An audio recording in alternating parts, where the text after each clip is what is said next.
Hey, Pastor Danny Coverstone, and I'm going to share a part of a dream that I had on September 14th, 2020. There was a reason I didn't share it. I'm not going to go into that. It was connected with some other things in the dream that I'm not going to share as well. But it was about an earthquake, and I'm just going to share it because I've had a lot of requests about it. I did share it this last weekend when I was in Topeka, Kansas. And here's what I saw once again, September 14th, 2020. I saw a shimmering of the Great Lakes, and the water appeared to go out of the bowl and then spread back in the shores several hundred feet in, crashed back in the lakes. It appeared as if there had been an earthquake under the central point of the area of the Great Lakes, but of a very, very significant depth. And I also saw at that moment the Rocky Mountains were trembling, and all the coast of the coast of California was completely shaken with that same shimmering type of surface disturbance. Like I was seeing, it looked like I was standing on top of the Rocky Mountains looking at it. It was like shimmering. Like when you're driving down the road and you see that heat on the asphalt miles ahead, it kind of looks like air, kind of like something's moving. That's what it appeared to be. And there was this mass chaos mentality at work, as it seemed a very, very big earthquake had just hit the Southern California area in the same time frame. I also saw all 5 boroughs in New York with significant fires, and those fires have started in Manhattan. Also, I'm going to skip the next part. The clouds began to churn, and they were mixing with smoke from the fires from New York, and it looked like it was boiling over out of there. And then I saw the clouds began to turn red and ashen, opened up, and it revealed Mount Rushmore. And Mount Rushmore was just there in all its glory, gray clouds behind it, fires in the background. And the face of George Washington spoke out loud and said, "Hold the fort, toe the line, fight." Then the clouds covered Mount Rushmore, the monument, again, but the sun came out and it started to rain. So it's raining. And then I saw the Christ-type man that I've seen. He was walking along the National Mall, and he spread his arms out, just like put his arms out wide. And he said, "Now it's up to you, church."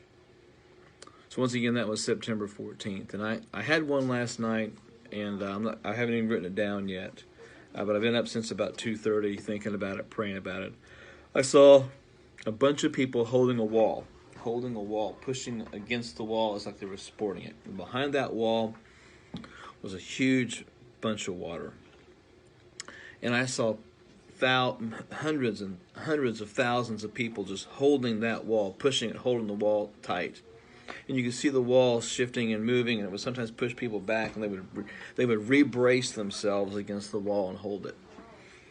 And as people were doing that, I could see that some of them were like, their cell phones would ring, and they kept looking back, being distracted. Finally, one person steps away from the wall, puts his phone out and says hello, and starts to talk, and gets involved in communication, just kind of walks off.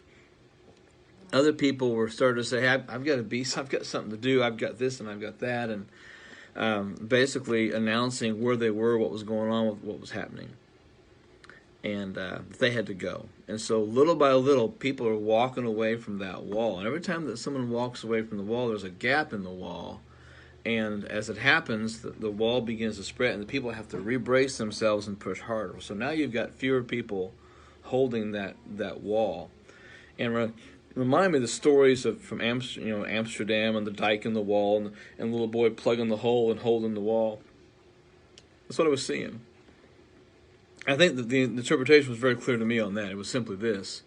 We've been holding the wall since September, and we cannot stop holding that wall. We can't walk away from it. We can't be distracted. We have to keep praying. We have to keep seeking. We have to keep fasting. We have to keep trusting the Lord. I have a pastor friend from Pakistan, who told me this last weekend in Topeka, Kansas, that he is going to pray and fast through the inauguration. And I think that's probably a good plan. So once again, Christians, we cannot step back from holding that wall in place. And we are keeping a lot of things from happening in this country. And if once we get to this election process, we say, okay, we're done. We cannot stop holding that wall. And I think that's what Washington was trying to say in the dream part of it, was hold the fort, toe the line, and fight. I'm not going to just lay down and be ran over. We don't know what could happen tonight. with the elections or how long. I haven't even looked at any news this morning as far as the last couple hours. But we need to be holding the wall, holding our position and staying braced. Even in the breathe room, I saw people who were doing everything they could to stay braced. They weren't breathing, they were holding their breath. They weren't panicking. But even the voice said, stay braced, but don't breathe yet. So keep fighting. Keep holding the wall. Don't move from your place. We've got too much stuff to pray about, too much stuff to fast about. We cannot let down, okay? So that's what I got.